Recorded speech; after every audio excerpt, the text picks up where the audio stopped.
आप सभी का स्वागत है इस चैनल शिव भक्ति पर।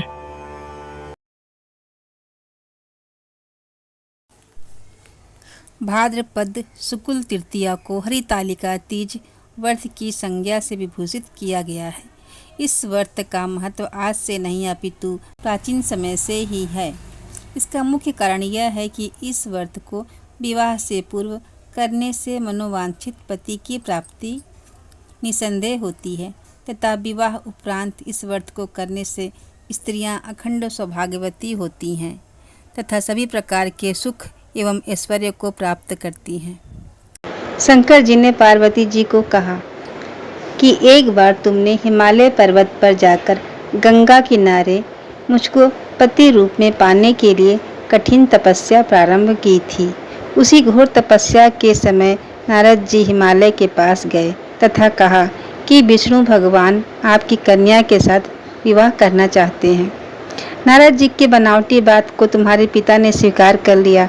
फिर नारद जी ने विष्णु जी के पास गए और कहा कि आपका विवाह हिमालय ने पार्वती के साथ करने का निश्चय किया है, आप इसकी स्वीकृति दे। नारद जी के जाने के पश्चात पिता हिमालय ने तुम्हें भगवान विष्णु के साथ निश्चित किया गया विवाह संबंध बतलाया। यह बात सुनकर तुमने अत्यंत दुख हुआ। एक सखी के द्वारा दुख का कारण पूछे जाने पर तुमने कहा कि मैं भगवान शंकर के साथ विवाह करने के लिए कठिन तपस्या कर रही हूँ। इधर हमारे पिताजी विष्णु के साथ संबंध करना चाहते हैं। तुम मेरी सहायता करो, अन्यथा मैं प्राण त्याग दूंगी। सखी ने धीरज देते हुए कहा, मैं तुम्हें इस वन में ले चलूंगी कि तुम्हारे पिता को पता ना चलेगा। इस प्रकार तुम सखी की संपत्ति से घने जंगल में गई।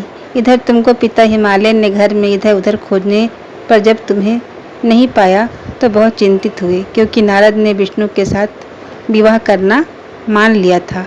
वचन भंग की चिंता से उन्हें मूर्छित कर दिया। तब सभी पर्वत यह तथ्य जानकर तुम्हारी खोज में लग गए।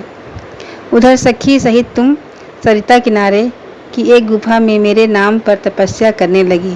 भाद्र पक्ष की शुक्ल तृतीया को उपवास रखकर तुमने सिकता का शिवलिंग स्थापित करके पूजन तथा रात्रि जागरण भी किया। तुम्हारे इस कठिन तप व्रत के कारण मुझे तुरंत तुम्हारे पूजन स्थल पर आना पड़ा। तुम्हारी मांग तथा इच्छा के अनुसार तुमको मुझे अर्धांगिनी के रूप में स्वीकार करना पड़ा। तत्पश्चात मैं तुरंत कैलाश पर्वत पर चला आया। प्रातः बेला में जब तुम पूजन सामग्री नहीं नदी में छोड़ रही थी, उसी समय हिमालय राज उस स्थान पर पहुंच गए। वे तुम दोनों को देखकर पूछने लगे, बेटी तुम यहाँ कैसे आ गई? तब तुमने विवाह वाली बात सुना दी। वे तुम्हें घर बुला लाए।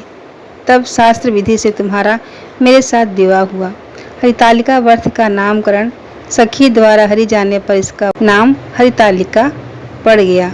शंकर जी ने पार्वती से यह भी बताया कि जो स्त्री इस व्रत को परम श्रद्धा से करेगी उसे तुम्हारे समान ही अचल सुहाग मिलेगा। मात्र सुन लेने से प्राणी को 1000 अश्वमेघ यज्ञ और सैकड़ों वाजपेय यज्ञ का फल प्राप्त होता है।